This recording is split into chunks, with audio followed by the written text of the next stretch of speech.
We have an embargo on Cuba, an embargo, in my judgment, that has failed for 40 or 50 years, by the way, but that embargo includes food. And I don't think we ought to ever embargo food shipments anywhere in the world. I think it's immoral. I don't think we ever ought to use food as a weapon.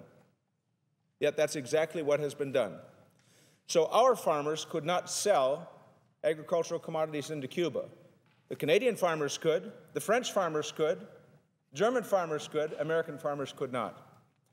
I changed the law, along with a Republican colleague. A Dorgan-Ashcroft amendment changed the law, opened it just a crack so that American farmers could sell their commodities into the Cuban marketplace, but it had to be for cash.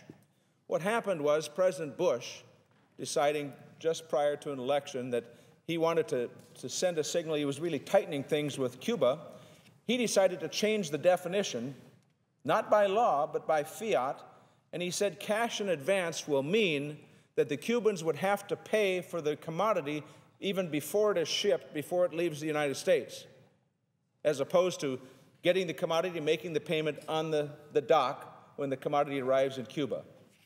Well, the president did that, and he did that as an attempt to shut down the sale of agricultural commodities to Cuba. This only resolves an issue that was created when President Bush wanted to shut off agricultural commodity shipments to the country of Cuba. And as I indicated, the result of that is this.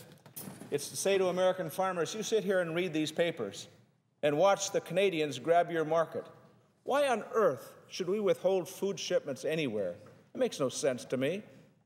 But why should we say to our farmers that produce food and we need to export that food, the Canadians can have an advantage, the Europeans can have an advantage, they can service that market, but we can't, even though we require cash in advance. We can't, we lose that opportunity because we require payment before shipping even. It makes no sense to me, and that's why I wanted to correct it.